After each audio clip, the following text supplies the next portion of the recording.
Il y a un personnage qui passe souvent sous les radars et quand on pense aux nombreux antagonistes dans l'univers Marvel, il faut tout de même avouer qu'on ne pense pas forcément à lui en premier. Pourtant, il a de quoi faire peur. Je parle bien sûr de Norman Osborn, aka le Bouffon Vert. Pauvre Peter, trop lâche. C'est un génie scientifique célèbre, fondateur et PDG d'Oscorp. Il est devenu le Bouffon Vert en utilisant les travaux de Dr Mendelstrom, un autre génie qui, après avoir eu connaissance de sa mort imminente, a transféré son schéma cérébral dans un robot et portera par la suite le nom de Robot Master. Les travaux de Dr Strom ont permis à Norman de découvrir une formule chimique lui octroyant une grande force physique, augmentant son intelligence mais provoquera aussi des effets indésirables. Cet événement va dégrader sa santé mentale avec l'apparition d'un alter ego qui a donné par la suite cette scène légendaire. Le guerrier rusé ne s'attaque ni au corps ni à l'esprit. Dis-moi ce que je dois faire. Le cœur, Osborn. Avant tout, nous nous attaquerons à son cœur.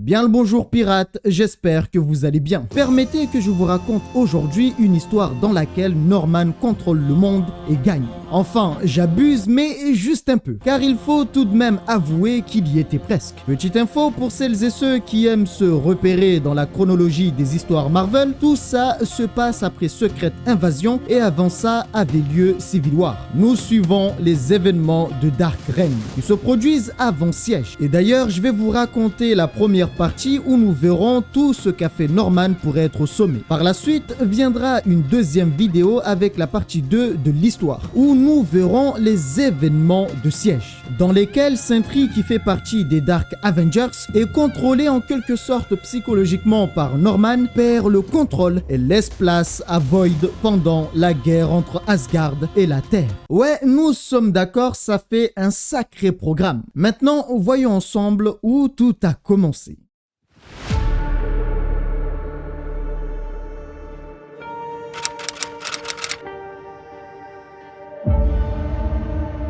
Tout a commencé avec un appel. Osborn a contacté Victoria Hand pour lui annoncer qu'après avoir quitté le Shield, elle allait travailler pour lui en tant que directrice adjointe. Elle n'avait pas vraiment eu le temps d'accepter et Norman l'avait chargé de beaucoup de choses. Il l'a informé qu'il allait créer une nouvelle force afin de maintenir la paix mondiale. Il voulait donc une liste concernant les vilains, les agents du Shield, les héros ayant soutenu Stark et tout le reste. Il voulait tout savoir sur tout le monde. Il faut savoir que le Shield n'existait plus et c'est lui qui possède désormais le plein pouvoir. Et lorsque Maria Hill est venue le voir, Osborn l'a envoyé chier. Mais dans tout ça, Maria était simplement venue le voir pour le regarder droit dans les yeux et lui dire que quoi qu'il fasse, elle attendrait de voir le jour de sa chute qui serait dans tous les cas inévitable. Après ça, il reçut un super vilain appelé Bullseye, que vous connaissez peut-être sous le nom de Tireur. Ce dernier était instable et prenait même des médicaments pour se soigner. Pensant que Norman allait lui faire un coup bas, il lui demande pourquoi l'avoir demandé. Norman annonce dans le plus grand des calmes qu'ils allaient prendre la tour des Avengers. Peu de temps après avoir pris la tour des Avengers, Miss Marvel était de retour. Et arrivé, Norman informe qu'il dirigeait désormais les Avengers. Pour elle, ce rôle revenait à Tony Stark. Sauf que Tony n'était plus là. Et dira même que la tour ne l'appartenait pas car lorsque Hulk l'a détruit, Tony Stark l'avait reconstruit avec le financement du Shield. Et pour monter les Avengers, il a encore une fois utilisé les financements du Shield. En toute logique, cette tour et ce qu'elle contenait est la propriété du Shield. Donc sa propriété puisqu'il est désormais le responsable. Après avoir appris cela, c'est le choc total pour Miss Marvel. Et dégoûtée de devoir travailler avec Norman, elle décide de démissionner et de quitter les Avengers. Toutefois, c'est pas comme ça que ça marche. Elle était aussi une militaire et donc vu qu'il a le plein pouvoir, il peut lui ordonner de prendre position. À cet instant, elle insiste en disant qu'elle démissionne. Alors Norman lui fera savoir qu'elle était en arrêt, ce qui va la mettre très en colère et il ira jusqu'à dire que personne de sensé ne travaillerait avec lui. C'est là qu'arrivent Sentry et Ares qui travaillaient désormais pour Norman. Encore une fois, elle se mettra dans tous ses états car Ares n'était pas une bonne personne. C'était un tueur. Et pour Sentry, elle lui demande ce que lui a promis Norman pour qu'il travaille pour lui. Sa réponse a été que Norman l'aidait, ce qui était impossible car personne personne ne peut contrôler Void si ce n'est Sentry et Bob Reynolds. Et encore, même eux, ils ont beaucoup de mal à le garder à l'intérieur. Commençant à désespérer, elle leur dit qu'ils étaient en train de faire une grosse erreur. Malheureusement, elle savait qu'elle se trouvait dans une situation compliquée, car en tant que militaire, elle ne pouvait refuser un ordre. Et vu qu'elle refusait de travailler avec eux, il allait convoquer un tribunal militaire. En pleurs, elle prit la décision de partir. Et Sentry demandera s'il était nécessaire qu'il aille la neutraliser. Pour Norman, il ne fallait pas s'inquiéter, car à partir de là, elle n'était plus un problème pour eux. Après ça, Norman est parti voir une femme qui méditait sur une montagne appelée Montagne de Foudre. Son véritable nom est Carla Sofen, que vous connaissez peut-être sous le nom de Opal ou même Moonstone. Norman lui a donné un costume et lui a demandé de venir avec sa pierre de lune à New York, là où se trouvait la tour des Avengers. Il voulait qu'elle abandonne son nom de Moonstone et devenir la nouvelle Miss Marvel. Officiellement, ils diront que Moonstone est gardée sous surveillance militaire sur la montagne, alors qu'en réalité, elle serait libre sous l'identité de Miss Marvel, membre des Avengers.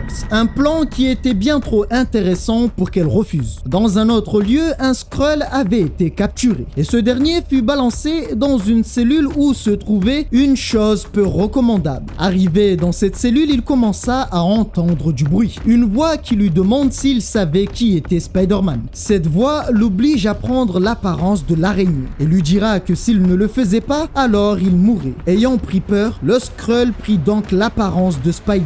Après ça, la seule chose que les gardes ont entendue, ce sont des cris. Encore une fois, arrive Norman Osborn qui demande d'ouvrir la porte. Concernant le Skrull, il l'avait bouffé. Cette personne possédant le symbiote s'appelle Mac Gargan et il faut savoir qu'il y avait une sorte de contrat entre lui et Norman. Et pour qu'ils puissent travailler ensemble, Norman lui a donné une chose à manger, sans jamais spécifier ce qu'était cette chose. Étant assez méfiant, Mac a refusé dans un premier temps, pensant que Norman voulait l'empoisonner. Mais Norman a réussi à lui faire comprendre que s'il mangeait cette chose, il pourrait revenir dans le monde sans être rejeté.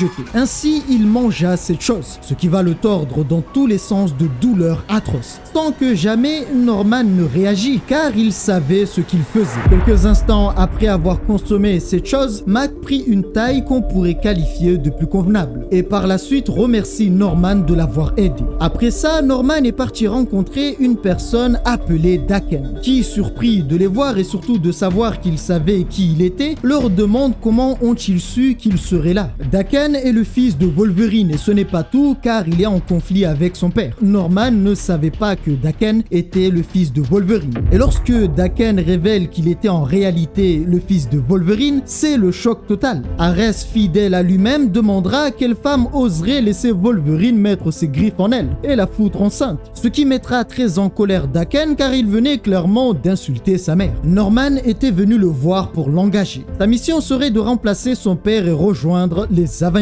Après ça, une petite équipe composée principalement de vilains avait été assemblée. Maintenant, il lui fallait un Iron Man et un Captain America, car ils étaient des symboles importants derrière lesquels les gens se rassemblaient. Norman avait contacté une personne appelée Ghost, que certains connaissent peut-être sous sa traduction française, le fantôme. Il l'avait invité parce qu'il avait le pouvoir de passer à travers tout. Que ce soit un code, une alarme ou autre, rien ne le résistait. Il voulait qu'il entre et ouvre cette gigantesque porte. À cet instant, le fantôme voulut savoir qu'est-ce qu'il gagnerait en lui rendant ce service. Norman, pour le convaincre, dira avoir de grands projets pour lui. Et la seule chose qu'il aurait à faire était juste ouvrir la porte. Alors il a accepté et a traversé la porte. L'instant qui a suivi, la porte était ouverte. Devant eux se trouvait tout un arsenal de combat. Toutes les armures d'Iron Man étaient là, et chaque armure possédait des qualités et défauts qui lui étaient propres. Après ça, les nouveaux Avengers furent annoncés au monde et c'est un succès total. Ils sont acclamés et les gens les glorifient. Et durant son discours, Norman annonce être un patriote de fer qui ira affronter quiconque osera menacer leur mode de vie. Ainsi, il révèle en même temps son identité au monde.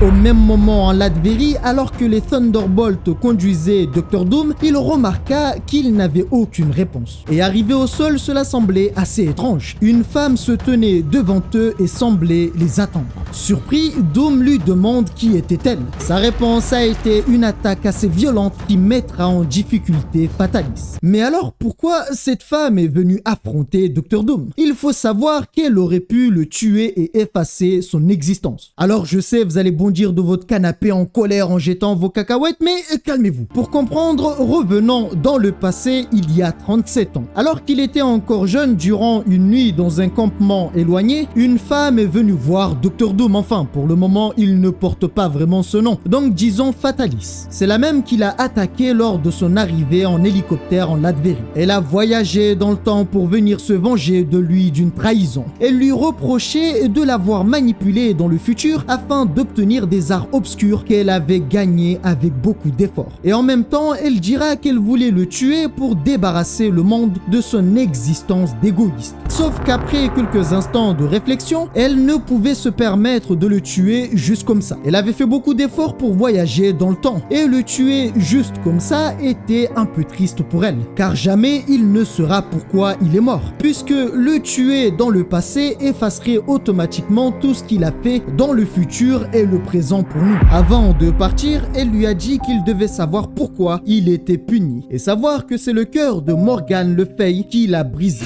Vous aurez donc compris, c'est à partir de là que les choses commencent à dégénérer. Morgan est apparu avec des bêtes féroces et utilise des sorts obscurs pour l'attaquer. L'un des agents toujours vivants lance une alerte informant qu'ils ont été attaqués. Et au même moment, les deux confrontent leur magie. Au final, c'est Doom qui avait perdu. Et elle lui dira qu'il ne savait pas cela faisait combien de temps elle attendait ça. Alors qu'il voulut se défendre, l'une des bêtes l'écrase.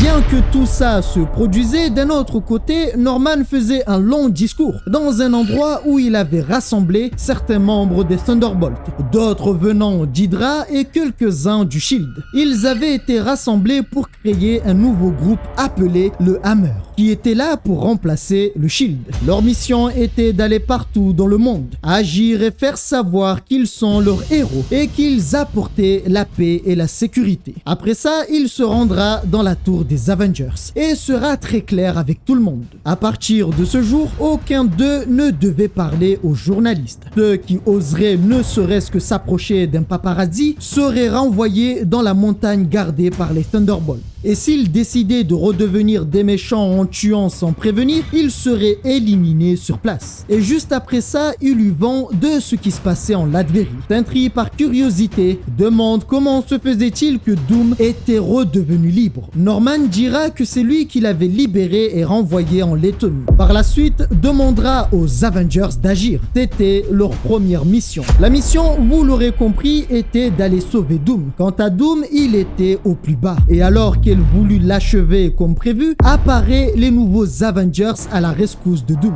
Malgré leur puissance, face à elle, c'est une autre histoire. Leur vaisseau fut détruit en l'espace d'un instant. Norman lui dira en tant que chef des Avengers qu'elle devait retourner d'où elle venait. Malheureusement pour lui, ce n'était pas la première fois qu'elle affrontait les Avengers. Alors Norman lui dira encore une fois de partir. Elle refuse son offre et lui demande en retour que ferait-il si elle ne partait pas. Alors Norman demande à Sentry d'agir. En un battement de cils, Sentry lui avait arraché la tête. Après l'avoir éliminée, il la montre comme si c'était un trophée. Mais juste après ça, il commencera à se demander ce qu'il avait fait. Est-ce que c'était juste? Norman lui fera savoir qu'il avait bien fait et tout le monde le félicite. Et puis, sans connaître la raison, il commence à se sentir mal. Par la suite, crie en disant que quelque chose n'allait pas avant d'exploser devant tout le monde.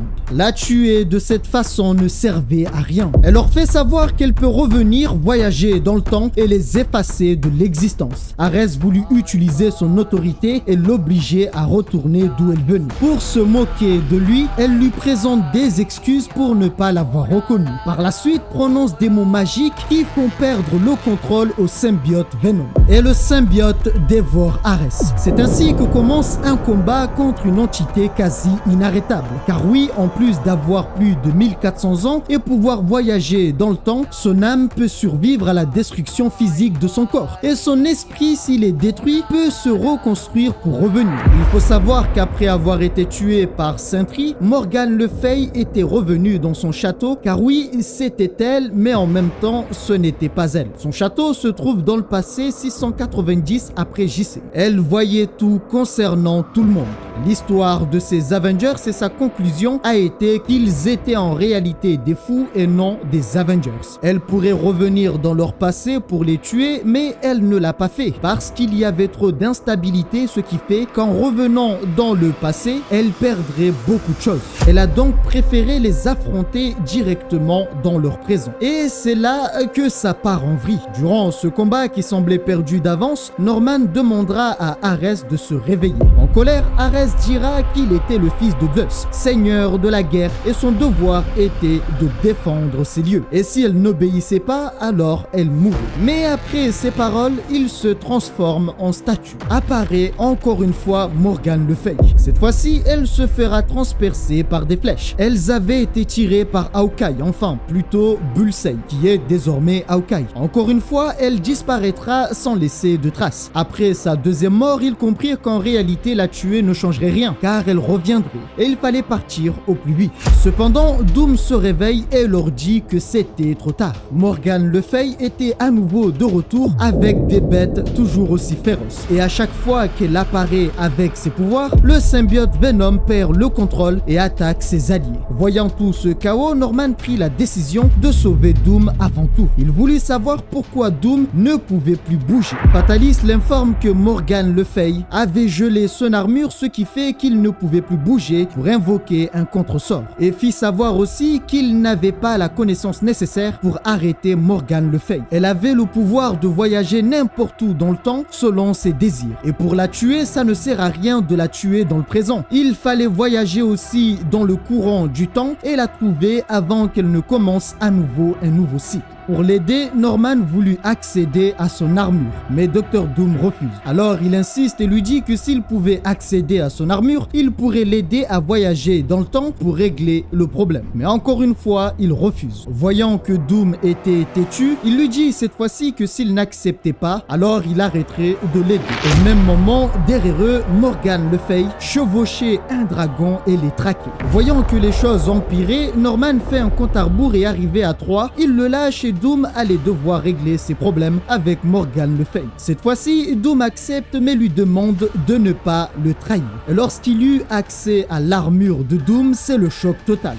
Doom possédait un cube du temps. Il active le cube et fonce à l'intérieur, ce qui va les faire voyager dans le temps et en même temps faire échouer le plan de Morgane Le Fay. Dans le château de Morgane, 690 après JC, elle demande de savoir où se trouvait Victor Von Doom. Où s'était-il caché dans le temps? Et ainsi, elle vit qu'il se trouvait juste à côté d'elle. Elle leur dira qu'il n'était rien et qu'elle savait tout d'eux. Et dit aussi à Norman que Doom prévoyait de le trahir lui aussi. Norman n'étant pas naïf, le savait déjà. C'est pourquoi il gardait constamment l'armure en sa présence. Vu qu'elle ne pouvait le corrompre, elle voulut les tuer. Mais son pouvoir n'a pas vraiment marché sur eux. Elle dit donc à Doom qu'il ne pouvait pas la tuer non plus. Ce qui a plutôt surpris Norman, et Norman voulut savoir pourquoi Doom ne pouvait-il pas la tuer. C'est parce qu'elle fait partie du passé et du futur de Dr Doom. Et si elle n'existe plus, cela mettrait en péril son existence. Dans tout ça, Fatalis voulait juste se débarrasser d'elle. Il a donc utilisé les arts obscurs contre elle et l'a envoyée dans sa marmite. Norman voulut savoir ce qu'il avait fait. Il reconnaît qu'elle avait raison et qu'il ne pouvait la tuer car cela allait impacter profondément son histoire. Et pour qu'elle ne soit plus un problème pour lui, il l'a envoyée ailleurs. Dit comme ça, on se dit bon, elle va revenir quoi. Non, quand je dis qu'il l'a envoyée ailleurs, c'est vraiment ailleurs. Pour être plus précis, il l'a renvoyée en arrière dans le passé, précisément en Angleterre 1 million d'années avant JC. Nous sommes d'accord, Victor est cruel. Après ça, ils sont revenus dans le présent. Doom a utilisé sa magie pour redonner l'apparence normale d'Ares. Avant de partir, ils rendront hommage à Sentry car oui, rappelez-vous, il avait explosé après avoir tué Morgan Le Fay. Et tout le monde pensait à cet instant qu'il était vraiment mort. Norman va aussi inviter Doom à rejoindre leur équipe. Après qu'il soit parti et laissé Doom derrière eux, ce dernier utilisa son cube du temps sur son château. Bien qu'il ait été détruit durant l'affrontement avec Morgan Le Fay, désormais il était de retour et intact. Au même moment, alors qu'il rentrait, Clint Barton alias Hawkeye a déclaré en public que Norman employait des criminels. Il a aussi demandé qu'un examen soit fait par une autorité afin que de telles actions soient arrêtées, ce qui va plutôt contrarier Norman. Il demande à Victoria Hand d'organiser une interview, mais de faire en sorte de se retrouver face à lui une personne non hostile, qu'on ne lui pose pas trop de questions et juste qu'on le laisse parler. À cet instant, une lumière apparaît devant eux, une lumière si forte qu'elle illumine toute la ville. Après ça, apparaît devant eux Sentry, ce qui était impensable, et la question que se posait tout le monde, c'est comment vont-ils l'arrêter s'il devient incontrôlable? Car là, ils ont la confirmation que Sentry ne meurt pas. Le faire exploser en 1000 morceaux ne change rien, puisqu'à la fin, Sentry revient. Norman ira le voir pour savoir s'il allait bien et lui demande pourquoi il ne répond pas. Sa réponse a été qu'il réfléchissait. Alors Norman lui dit qu'il pensait qu'il était mort. Sa réponse, encore une fois, a été que les choses sont ainsi. À cet instant, Norman comprit qu'il ne parlait pas à Bob Reynolds. Là, il parlait directement à Sentry. Norman lui dit donc qu'il ne voulait pas lui parler et voulait parler à Bob. Après ça, sa personnalité change et Bob apparaît en disant qu'il n'était pas Void. Cependant, Bob était assez confus et ne savait pas s'il était vraiment mort ou s'il était vivant. Norman lui fera savoir qu'il n'était pas mort. Bien qu'il ait cette confirmation, sa confusion était toujours présente. Norman explique qu'il était bien mort, mais il semble que son pouvoir soit bien plus grand qu'il ne le pensait et il fallait qu'il le maîtrise. C'est de cette façon qu'est revenu Sentry. Mais vous aurez compris, il est très instable malgré le fait que Norman essaye de le contrôler. La seule personne qui comprenait son état était Norman et les autres membres ne le comprenaient pas vraiment et ne comprenaient pas sa situation, ce qui pourrait poser problème un peu plus tard. Après tout ça, Norman fera une interview dans laquelle il reconnaîtra les accusations de Clint Barton, qui dit qu'il est un sociopathe criminel qui a d'ailleurs fait de la prison. Il a aussi révélé sa véritable identité qui était le Bouffon Vert. Par la suite, a révélé que toute son équipe n'était qu'une bande de criminels et assassins. Alors il dira sa vérité. Il fera savoir qu'il était bien sûr un criminel, mais pas comme tous les autres. Il était malade et essayait de changer. Il accuse Clint Barton d'essayer de détruire cet espoir qu'il a donné aux gens. Il fait la victime en disant qu'il était juste un homme malade qui n'était pas sain d'esprit, qu'il souffrait d'un grave déséquilibre chimique, que beaucoup d'Américains avaient les symptômes, qu'il était victime d'agression, qu'il a été poussé à la violence, qu'on l'avait exploité. Pour convaincre les gens, il ira jusqu'à leur dire d'aller vérifier tout ce qu'il disait sur Internet et fera passer Clint Barton du mauvais côté en mettant la faute sur lui.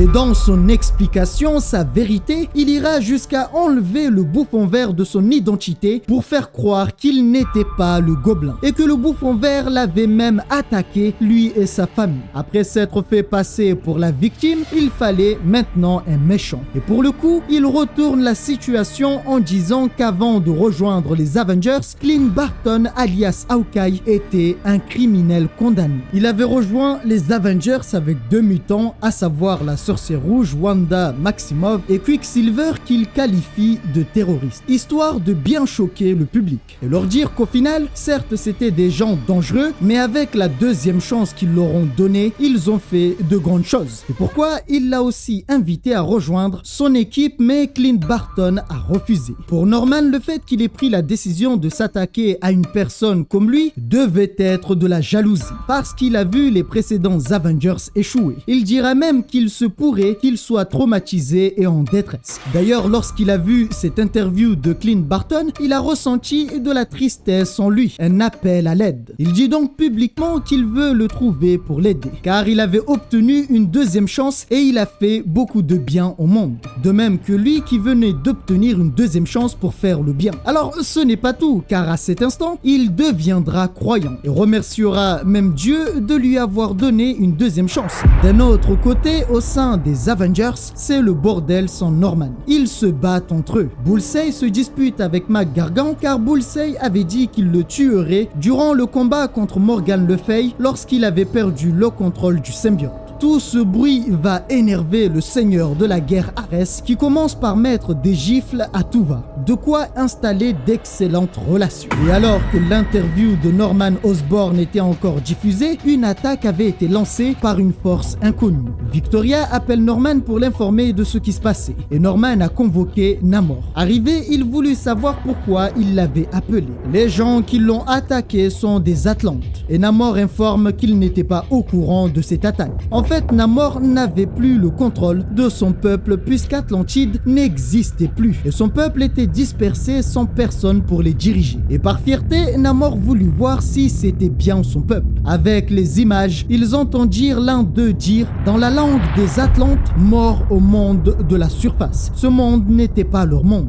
Maintenant, ce que voulait Norman est que Namor passe à la télé pour dire que ce n'était pas lui et que ces gens sont des terroristes. Ensuite, avec une équipe, il va les aider pour les exterminer. Le but était de profiter de ce moment pour montrer au monde qu'avec lui, ils sont en sécurité. Namor éclate de rire en disant pourquoi ferait-il une telle chose? Norman va lui crier dessus tout en lui faisant savoir que c'est parce qu'il l'a décidé et qu'il lui a demandé. Encore plus fou, un silence va s'installer dans la salle. Personne ne va répondre et attend de voir. Cela montre la domination de Norman et son influence. Alors Namor ne se laissera pas faire. Il le traite d'humain pour montrer son infériorité à lui et lui fit savoir que le fait de lui parler ainsi était un cadeau qu'il lui offrait. Personne ne le commande et il va prendre ça comme une demande qui attend sa réponse. Norman prendra les paroles de Namor à la rigolade, tout en disant qu'il n'avait pas de royaume et que dénoncer ces terroristes n'était pas si mal pour lui. Et là, ça devient intéressant car les paroles de Namor montrent qu'il pourrait se mettre du côté de ces soi-disant terroristes. Pour lui, ces Atlantes n'étaient pas des terroristes et lui fera savoir que la seule raison qui fait qu'il y a des humains dans le monde, c'est parce qu'ils l'ont décidé. La destruction d'Atlantide est due aux actions des gens de la surface et ira jusqu'à dire qu'il aurait dû raser l'Amérique de la carte, mais il ne l'avait pas fait. Et s'il voulait se battre avec lui, alors il était prêt à le faire. Ainsi, Norman est parti tout en disant qu'il allait reconsidérer leur relation. Après ça, Norman est arrivé très énervé dans la tour des Avengers.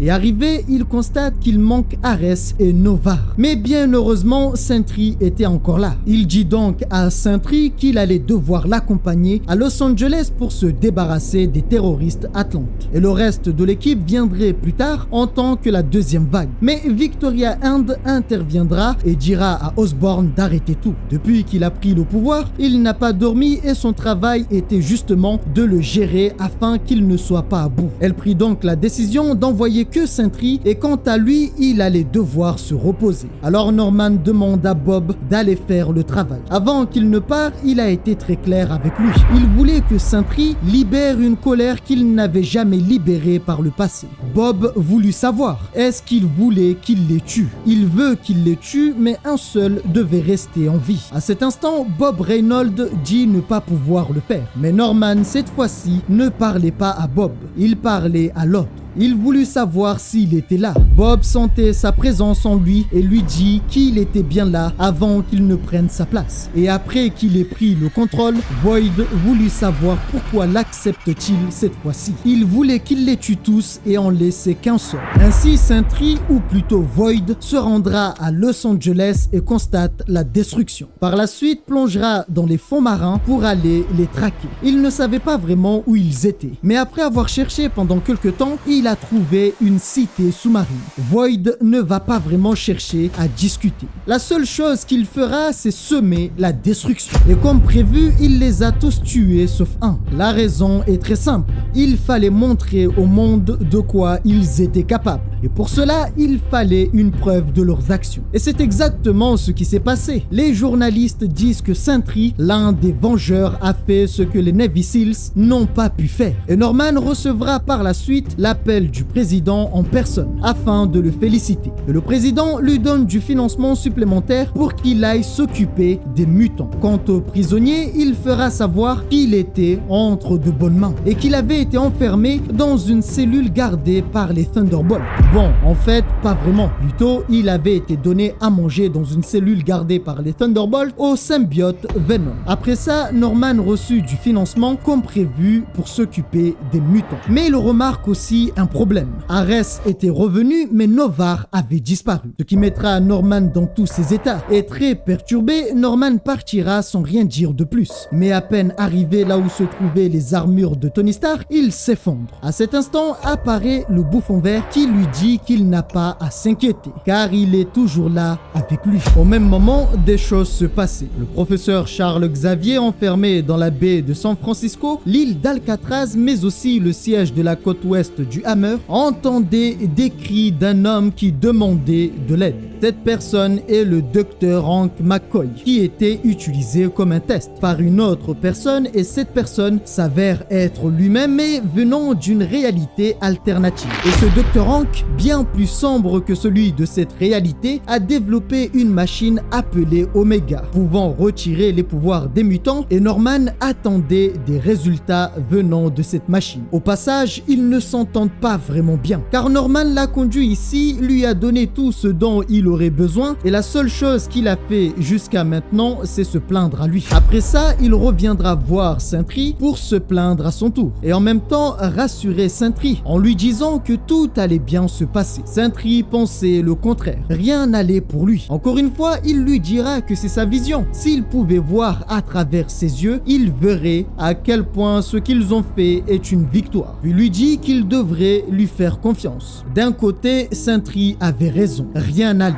Au Union Square, c'est la guerre entre son équipe et les mutants. Ouais, un sacré bordel, sans oublier que Namor est dans tout ça. De retour à Alcatraz, Scott Summers alias Cyclope avait reçu le meilleur des accueils. À son arrivée, il voulut rencontrer leur leader, à savoir Osborn. Et il faut savoir que Scott est considéré comme étant un extrémiste mutant. Comme il l'a demandé, Norman viendra bien sûr le rencontrer. Il va aussi lui tendre la main, mais Scott refuse de lui serrer la main. Alors Norman lui fera savoir qu'il pouvait encore profiter de ce moment pour essayer de mettre fin à cette guerre. Cyclope était le dirigeant des mutants, et à ce moment-là, il prit la décision de se rendre, ce qui surprit Norman car il ne s'y attendait pas.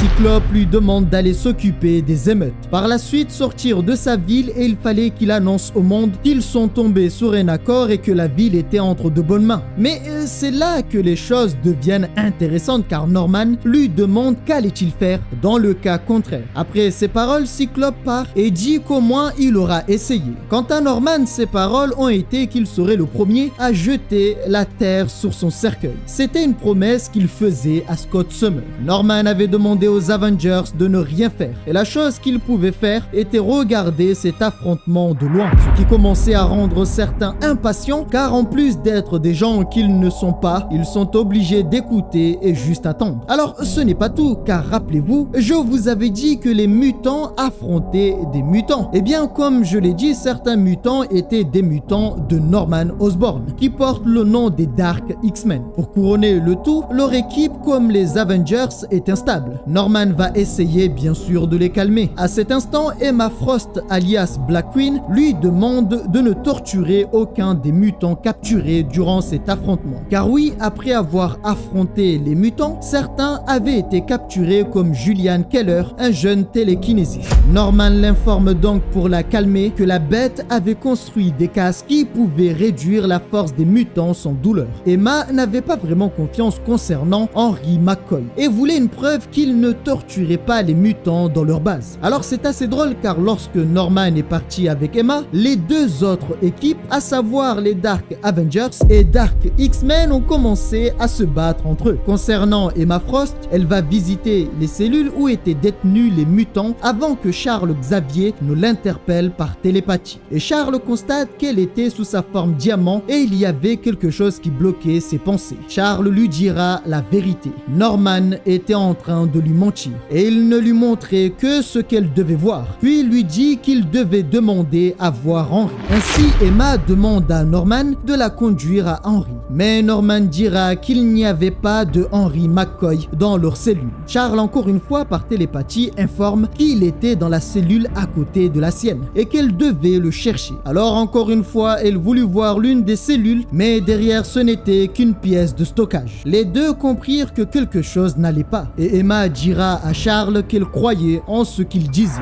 D'un autre côté, à Las Vegas, une femme appelée Moonstar est venue pour obtenir le pouvoir de Ella et cette dernière lui fit savoir que cela ne serait pas gratuit. Et ce n'est que le début car beaucoup de choses se passent un peu partout. Du côté d'Alcatraz, le plan de Norman continue. Henry McCoy, enfin celui de la réalité alternative, avait créé sa machine Omega qui, pour rappel, vole et réduit, voire même supprime les pouvoirs des mutants et les transfère à un autre mutant appelé Omega. De son véritable nom, Michael Pointer, qui possède la capacité d'absorber l'énergie. Ainsi, les expériences continuent et Michael reçoit toujours beaucoup d'énergie venant des mutants qui passent sur la machine. Bien que cette machine torturait les mutants, cela n'avait aucune importance et Michael en demandait toujours plus. Et lorsque Henry McCoy est parti prendre d'autres mutants, il n'était plus dans leur cellule. Et Michael devint complètement fou et réclamait toujours plus d'énergie. À cet instant, Henry constate qu'ils avaient été libérés par les hommes de Scott. En fait, certains mutants qui sont du côté de Cyclope s'étaient introduits dans Alcatraz et avaient libéré tous les mutants et parmi eux se trouvait Wolverine. Alors McCoy appelle Omega et Michael, avant d'aller les affronter, demande à ce qu'on appelle des renforts. Ainsi débute un affrontement assez violent. Les mutants, comprenant leur situation, décident de tous se concentrer sur Omega et ça a marché car en l'espace de très peu de temps, ils ont réussi à le neutraliser sans trop de difficultés. Cependant, un autre problème se présente à eux, les X-Men. Enfin, plutôt les Dark X-Men. À leur arrivée, une tension s'installe. Et alors que Daken était en train de les menacer, Emma lui a demandé gentiment de la fermer. Ce qui a plutôt surpris Calvin Rankin alias Mimic. À son tour, on lui a aussi demandé gentiment de la fermer. Vous aurez compris, en réalité, Emma ne travaillait pas vraiment pour Norman. Elle s'était en quelque sorte infiltrée pour pouvoir libérer les mutants et pouvoir partir. À ce moment-là, il restait encore Tyrone Johnson alias La Cap et Tanji Bowen que vous connaissez peut-être sous le nom de l'épée. Avant de partir, Emma leur a demandé de prendre une décision rapide, de choisir de quel côté ils voudraient être. Tyrone Johnson demande s'ils avaient un plan. Emma fit savoir qu'elle n'avait pas de plan, mais Scott en avait un. Après être revenu sur l'île Utopie, Scott est venu voir Namor pour le saluer. Par la suite, annonce aux mutants que Namor et les autres les avaient rejoints et leur demande de lui faire confiance. Juste après ça, il fera une diffusion directe. Puis demande aux gens de ne pas avoir peur de lui ni des mutants. Il annonce aussi qu'il rejetait les pogroms de Norman Osborn et les actions criminelles de Simon Task, le chef de la coalition humaine. Il voulait simplement la paix et vivre paisiblement. Voyant cela, Norman prit cette action comme une déclaration de guerre et demande qu'on lui apporte la tête de Namor et le cœur d'Emma Frost. Au large des côtes de San Francisco, un vaisseau arrivait à grande vitesse. Voyant cela, Cyclope demande à Emma de tenir toute leur équipe dans une communication psychique. Dans le vaisseau, Norman leur demande de faire ce qu'ils savent faire le mieux. Ainsi débute un combat assez violent. La première personne à passer à l'action est Hawkeye. À cet instant, Cyclope comprit qu'il combattait Bullseye. La précision de Bullseye est si remarquable que Cyclope a dû envoyer Warren alias Angel afin de l'envoyer ailleurs. Et donc Warren l'a conduit dans une autre zone. De cette façon, il était isolé et il pouvait le combattre seul. La nouvelle Miss Marvel se fera malmener par 3 mutants et une autre équipe fut assemblée afin de faire face au symbiote Venom. On envoie Wolverine pour aller arrêter Omega. Et d'ailleurs, Wolverine avait une certaine rancune avec lui. Mais là, ce n'est pas la première vague. La plus importante était l'arrivée de Sentry, Ares et Norman. Voyant leur arrivée, Namor ira affronter Sentry. Sentry lui demande, pense-t-il pouvoir l'arrêter? Ce qui est assez intéressant, c'est que Namor n'a pas dit « je vais t'arrêter », mais « je vais essayer ». Non mais autant abandonner dès le début. Lorsqu'on dit « je vais vais essayer, c'est déjà perdu d'avance. D'ailleurs, Sentry va lui montrer le fossé de puissance qui les sépare. Et durant leur combat, Sentry va tout détruire sur son passage sans prendre en compte les dégâts collatéraux. D'un autre côté, Norman affrontait Cyclope. Malheureusement pour Cyclope, il n'était pas assez fort pour lui tenir tête. Mais en réalité, le plan de Cyclope ne s'arrêtait pas là. Apparaît à cet instant la deuxième force des mutants venus les soutenir. Rappelez-vous de la femme qui était partie voir Ella pour obtenir son pouvoir. Eh bien, c'est cette femme appelée Moonstar. La force qu'elle a obtenue en passant certainement un pacte avec Ella lui a permis d'égaler avec Ares. La préparation des mutants et leur nombre permit de mettre en difficulté la petite armée de Norman. Au final, certains comme Daken ont posé leurs genoux à terre. Emma Frost est partie voir Charles Xavier qui était encore enfermé. Elle lui présente ses excuses pour l'avoir laissé être torturé durant si longtemps, puis dit à Charles avoir besoin de son aide pour réaliser la deuxième partie du plan de Scott. Elle l'informe que le problème était le pouvoir de Sentry et la dernière fois qu'il avait arrêté de prendre ses médicaments, elle avait construit une chambre blanche dans sa tête. Elle voulait donc que Charles Xavier l'aide à rentrer dans la tête de Sentry alors qu'il affrontait Namor. Le but était de le lobotomiser, ce qui pourrait bousiller son cerveau et le rendre fou, voire même stupide. Elle s'est donc rendue dans la chambre blanche qu'elle avait construite dans la tête de Sentry. Et à l'intérieur, elle croise Bob. Par la suite, joue la carte de la gentille fille qui ne l'a pas oublié et qui est venue le sauver, en lui demandant de revenir vers elle. Mais Bob se méfiait d'elle, car cela faisait longtemps qu'elle n'était pas venue le voir. Alors elle prit la décision d'utiliser la force pour le faire rentrer dans la pièce blanche, et lui fit savoir que cette pièce, ils l'avaient construite ensemble au cas où quelque chose arriverait comme maintenant. Pour elle, dans cette pièce, Bob pourrait reprendre le contrôle. Elle lui dit pouvoir retenir assez longtemps Void pour qu'il puisse redevenir lui.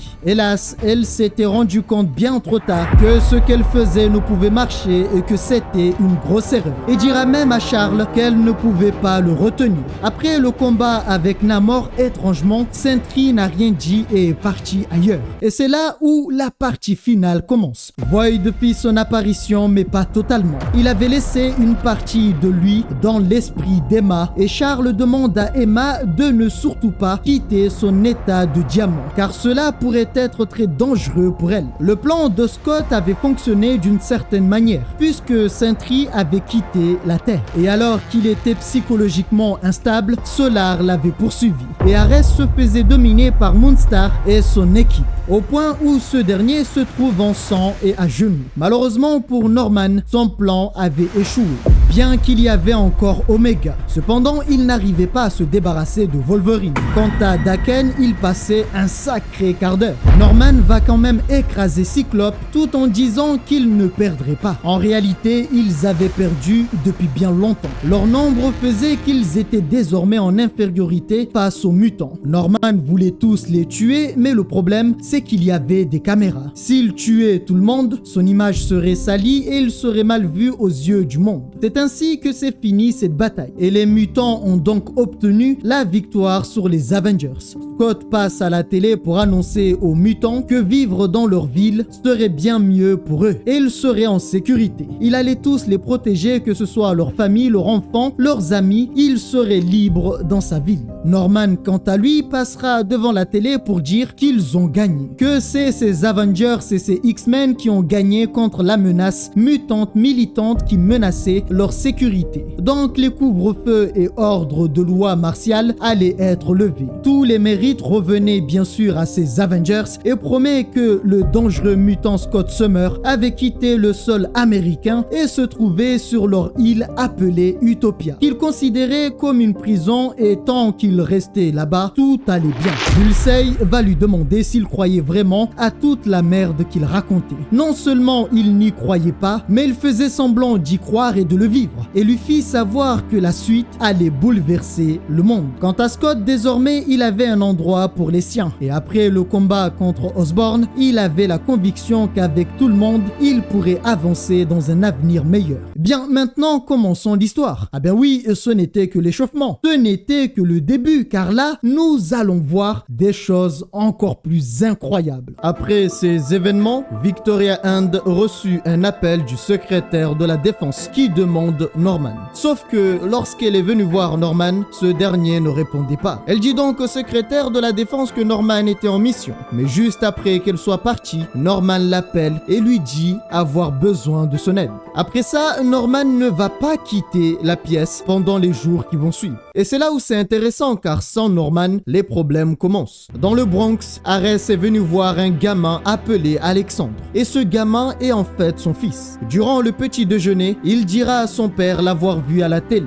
La réponse a été que les Avengers avaient été appelés pour combattre. Le jeune garçon s'est senti mal. Ares va lui demander de poser ses questions. Il demande donc à son père est-ce que c'était nécessaire de faire ce qu'ils ont fait avec les mutants. La réponse a été oui. Le garçon lui a alors demandé cette fois-ci comment savait-il que c'était juste. Pour lui, étant donné qu'il était le plus vieux dans la pièce, ses décisions sont plus sages et plus sensées que les siennes. Alors pour répondre à cela, il dira à son père que les gens à la télé disent que Norman est un monstre, ce qui va mettre en colère Ares qui veut qu'il fasse juste ce qu'il lui demande. Après ça, il lui demande d'aller à l'école et prit la décision de partir. À la base, comme vous aurez compris, Ares lui avait demandé d'aller à l'école. Mais juste après ça, le jeune garçon ira voir une femme appelée Daisy. Bien qu'il avait vérifié que son père était bien parti, malheureusement pour lui, Ares savait que son fils n'allait pas à l'école. C'est pourquoi il avait fait semblant de partir et attendait de voir qui viendrait voir le jeune garçon. Pour comprendre ce qui se passait, il a bien sûr gardé ses distances afin de les suivre et voir où ils se rendraient.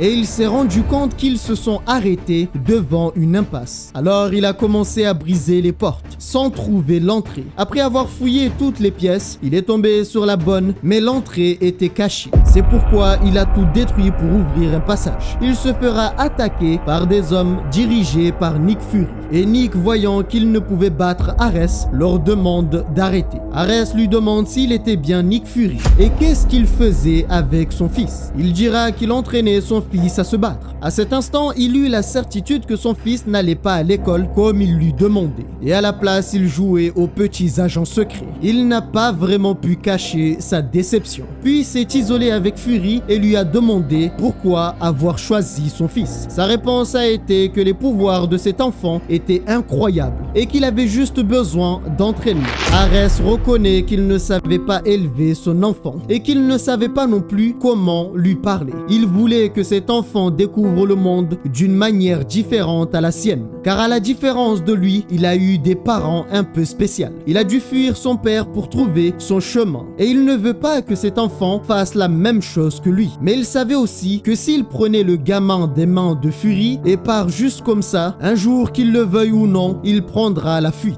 Au final, il ne savait pas vraiment quoi faire. Alors il demande à son fils s'il voulait suivre cette voie. Et son fils a répondu oui. Avant de partir, il dira à Fury que si son fils meurt au combat, qu'il se prépare. Car si ce n'est pas lui qui vient pour le tuer, ce sera son grand-père Zeus en personne. Après ça, Alex est devenu un membre à part entière et n'avait plus à se cacher de son père. Quant à Norman, il était toujours enfermé dans sa pièce. Et au même moment, alors que les Avengers devenaient encore plus instables, au Colorado, deux jeunes femmes se sont rendues dans une sorte de restaurant appelé le Dinosaure. Mais arrivé, c'est très étrange. La serveuse avait l'air perturbée et tendue. Sur le comptoir, deux hommes sont assis et un dit à la jeune femme en la traitant de garçon de partir. De plus, la serveuse semblait étrange et effrayée. Alors elle lui demande si tout va bien. Mais à partir de là, des choses bizarres vont se produire. Ces gens se sont transformés en deux sortes de statues. Le téléphone de sa copine s'est liquéfié dans sa main. Et de l'extérieur, on entend juste un cri et puis plus rien. La voiture qui était garée à l'extérieur commença à disparaître sans raison, jusqu'à ne laisser aucune trace de passage. Comme si ces filles et cette voiture n'étaient jamais passées par là. Au même moment, les Avengers étaient en Louisiane et affrontaient l'homme-chose.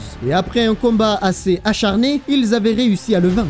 Ce qui est intéressant, c'est que certains ne savaient même pas pourquoi ils étaient en train d'affronter l'homme-chose. En fait, ils sont comme des soldats qui obéissent aux ordres donnés sans jamais chercher à comprendre si c'est juste ou non. Et à noter que cela fait plusieurs jours qu'ils n'ont pas vu Norman Osborn. Et la seule explication que donne Victoria End, c'est qu'il avait des choses à faire. Encore une fois, la tension va monter très vite. Et à ce moment-là, arrivera enfin Norman. Mais il ne donnera aucune explication concernant son absence. Victoria lui fit donc part de l'essentiel, à savoir que deux jeunes femmes avait disparu sans raison dans le Colorado. Et il s'avère que l'une des filles est la fille du secrétaire d'État. Pour Norman, ce n'était pas une affaire pour les Avengers, c'est le FBI qui devrait s'en occuper. Malheureusement, il ne pouvait qu'accepter, car le père de cette fille contrôle le comité qui contrôle leur financement. Ils ont décidé d'envoyer Sentry sur place pour vérifier. Et arrivé, la seule chose qu'il a remarqué, c'est que la zone était anormalement calme. Il suit donc les ordres et se rend dans la ville. Mais étrangement, encore une fois, il n'y avait personne, à part des statues de dinosaures. À cet instant, il vit une personne, mais lorsqu'il voulut l'interpeller, de l'énergie s'échappait de son corps sans raison, à tel point que cela devenait impossible pour lui de la maintenir. Et cet homme qu'il avait vu ne fit qu'observer, le regarder se surcharger et se décomposer, avant d'exploser et disparaître complètement. Personne ne savait ce qui s'était passé. Alors Osborn a rassemblé tous les Avengers et ses forces disponibles pour aller voir, car très peu de personnes peuvent faire exploser Sentry. Mais pendant le trajet, McGargan, qui devenait instable à cause de ses médicaments, dira qu'il n'avait aucune chance. Sentry était plus fort que tous rassemblés. Pourtant, il est juste mort sans raison. Cette remarque n'a pas vraiment plu à Norman. Et voyant aussi son instabilité, il lui a demandé de rester derrière. À peine arrivé que quelque chose d'étrange se produit. Toute son équipe avait disparu et Norman se retrouvait désormais en face d'une personne qui se moque de lui en disant comment Norman Osborn pouvait-il être le roi du monde. Il avait fait complètement disparaître son armure, ses vêtements et l'a mis à nu devant lui, histoire de lui montrer qu'il n'était rien et qu'il était sans défense. Et la personne derrière tout ça, eh bien, c'est en fait Owen Reece, alias l'homme molécule. Alors, il n'y a pas que Norman qui a disparu. En fait, tous les Avengers qui étaient présents avaient disparu. Et sur les vidéos, on voit qu'ils étaient là et l'instant d'après qu'ils n'étaient plus là. L'homme molécule dira à Norman qu'il s'appelle Owen Reece et c'est Reed Richards qui lui a donné le nom de Molecule Man. Par la suite, lui demande s'il le connaissait, mais Norman ne le connaissait pas. Par contre, eux connaissaient assez bien Norman, car ils observaient le monde extérieur avec attention. Ils ont vu les changements de pouvoir et savaient qu'un jour, que ce soit lui ou un autre, on viendrait les rencontrer. À ce moment-là, Norman était en panique totale et voulait savoir où il était. Alors il lui fit savoir qu'il était dans ce monde. Il rajoute qu'il avait la capacité de briser les règles de la physique. Il contrôlait tous les molécules qui l'entouraient. Et vu qu'il est rentré dans ce monde, il pouvait désormais contrôler tout ce qui l'entourait. Osborn lui demande alors comment pouvait-il l'aider, lui et ses amis. Mais ces gens n'étaient pas vraiment ses amis. Ils étaient sa création pour le servir et être en quelque sorte des amis. Ces gens ont découlé de son imagination. À cet instant, Norman fit l'erreur de dire que rien de tout ça n'était réel, ce qui va plutôt énerver Owen Reece. Comme il aime le faire, Norman lui dira de lui rendre son équipe, lui montrer la sortie et après ils discuteront comme des hommes. Car ce qu'il faisait n'était pas vraiment ce qu'il voulait. Owen reconnaîtra qu'il avait raison. La seule chose qu'il voulait, c'était qu'on lui laisse ce bout du monde pour qu'il puisse vivre tranquillement. Norman lui fit savoir que ce n'était pas à lui de décider. En plus, il avait tué beaucoup de personnes. Pour le rassurer, il lui dira qu'il ne le tuerait pas, bien qu'il pourrait le tuer facilement sans qu'il puisse résister. Il pourrait même décomposer son code génétique rapidement pour qu'il ne souffre pas ou doucement pour que ce soit douloureux. Mais encore une fois, il ne le fera pas. Il lui demande veut-il savoir pourquoi. Le faire serait embêtant car d'autres viendraient le rencontrer plus tard. Et il n'aurait d'autre choix que de les tuer eux aussi. Et au final, il se pourrait même que Reed Richards vienne en personne et bien plus préparé. Et justement, ce n'était pas une chose qu'il désirait. Il aspirait juste à la tranquillité. Norman lui dira donc de quitter le pays et il serait tranquille. Pour lui, cette terre lui appartenait. Il voulait vivre là car il avait grandi là. Puis il demande à Norman pourquoi n'avait-il pas peur de lui. La raison est qu'il avait dit qu'il ne le tuerait pas. Alors il dit à Norman qu'il y avait d'autres choses qu'il voulait voir avec lui. Norman s'était retrouvé dans ce qui semblait être une autre réalité. Mais cette fois-ci, c'est en tant que Spider-Man. Et en face de lui, une femme lui demandait pourquoi. Cette femme était enceinte et son ventre se décomposait. Tout ça, c'est une sorte d'expérience que mène l'homme molécule sur Norman. Il lui fera voir des choses étranges et horribles. Et lui demandera pendant combien de temps pensait-il pouvoir être à la tête des Avengers.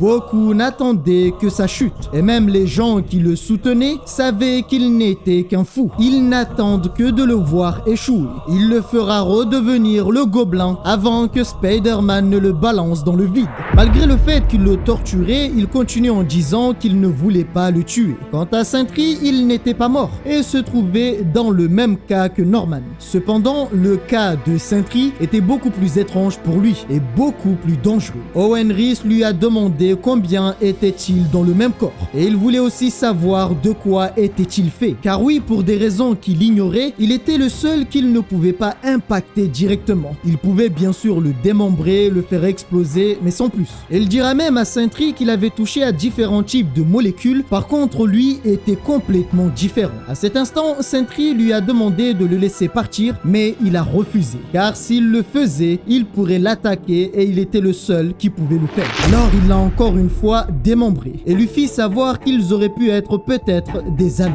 D'un autre côté se trouvait le symbiote Venom et Mac était complètement en panique. Il était déjà instable à cause de ses médicaments et en plus de ça, son symbiote le quitte avant de s'écraser au sol à l'arrivée de l'homme molécule. Il marchera sur le symbiote sans lui accorder de l'importance. Après ça, il ira voir Miss Marvel, ou plutôt Moonstone, et lui fit savoir que cela faisait longtemps qu'il les observait et avait compris qu'ils n'étaient pas des héros mais une bande de criminels et d'escrocs. Pour lui, seul Norman avait peut-être de la légitimité. Elle lui fit savoir qu'il faisait une grosse erreur avant de faire elle-même l'erreur de l'attaquer. Voyant qu'il ne pouvait discuter avec elle, il l'a neutralisée avant de partir. Puis il est allé étudier Daken et avait remarqué qu'il était comme son père Wolverine et reconnaît aussi qu'il avait eu beaucoup de mal avec Wolverine à cause de son facteur de guérison. Mais il avait toujours trouvé un moyen de se défendre. À cet instant, il avait complètement transformé Daken. Ainsi, il a continué et cette fois-ci, il est parti discuter avec Ares. Et contrairement aux autres, il ne savait pas vraiment quoi faire de lui. À cet instant, ses amis qu'on va qualifier d'imaginaires lui diront de fuir. Mais Owen Reese refusait de laisser cet endroit et partir. Alors l'un d'eux lui conseille de tous les tuer, car ces derniers allaient le faire à la moindre occasion. Au même moment, il faut savoir que Bullseye avait été transformé en eau. Et encore une fois, l'un de ses amis lui dira de les tuer et prendre la fuite avant que n'arrive Reed Richards. Mais il refuse encore. À ce moment-là est apparue Victoria Hand qui ne pouvait pas les voir, car il avait créé un espace entre la réalité et ce monde. Alors il apparaît devant elle et lui demande qui était-elle. Elle se présente à lui et lui dit qu'au nom du gouvernement des États-Unis, ils se rendent. Ce qui a plutôt surpris Owen.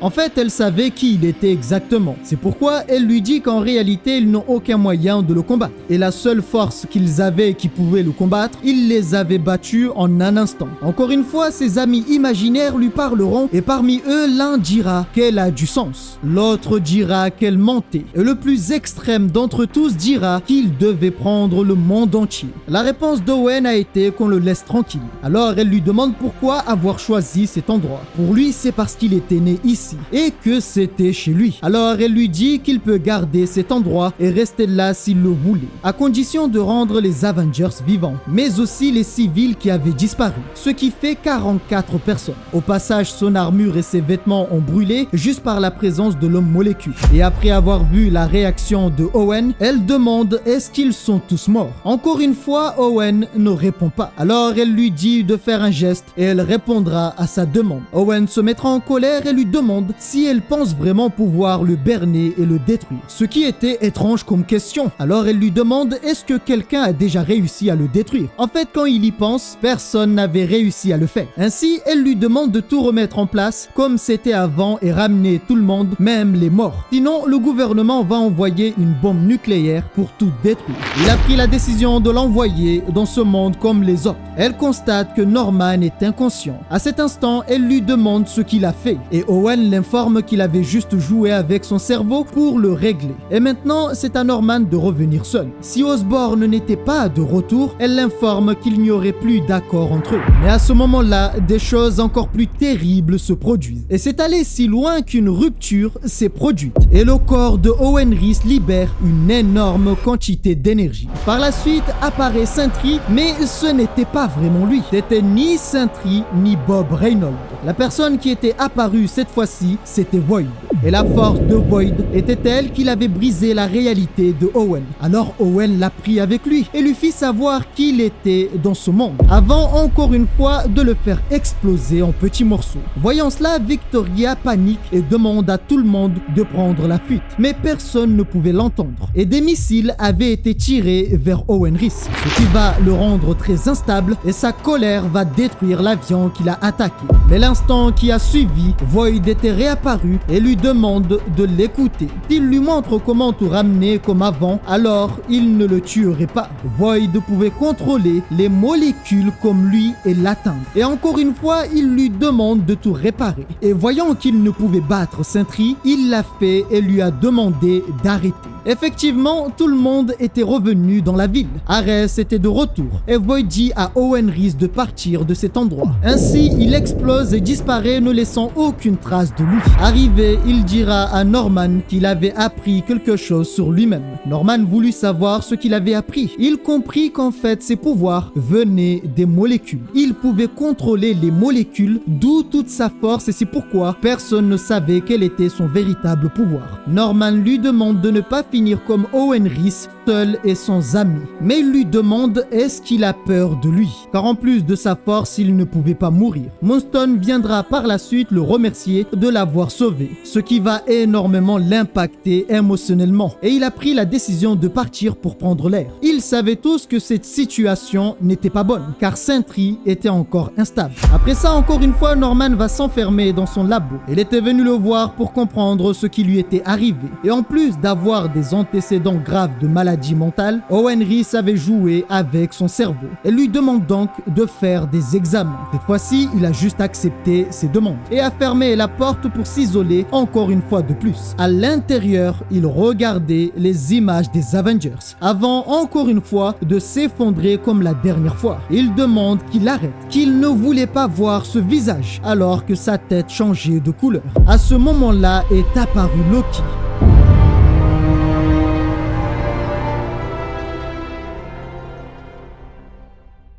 Voilà, c'est la fin de cette première partie. Alors si vous avez trouvé que la première partie est super longue, dites-vous qu'à la base, elle devait durer 1h30. Et j'ai fait en sorte de la réduire histoire de garder que les passages les plus importants et enlever les passages que j'estime être un peu inutiles. Alors pour celles et ceux qui connaissent ce comics, vous aurez remarqué que j'ai enlevé une grande partie de l'histoire de Sentry. C'est tout à fait normal, j'ai décidé de la mettre dans la partie 2 où nous verrons un peu le carnage que va faire Sentry et Void. J'ai trouvé que c'est beaucoup plus intéressant de mettre ces passages-là qui expliquent l'origine de Sentry dans la deuxième partie, car à partir de là, nous verrons la partie avec Siège. Et cela aurait été dommage de séparer l'histoire de Sentry en deux. Si l'histoire vous a plu et que vous êtes nouveau sur la chaîne, n'oubliez pas de vous abonner si vous êtes arrivé jusqu'ici. Et pour celles et ceux qui sont déjà abonnés, qui sont arrivés jusqu'ici, sachez que vous êtes les boss. Voilà, il n'y a pas d'autre mot pour vous qualifier. Sur ce, passez une excellente soirée et on se retrouve à la semaine prochaine.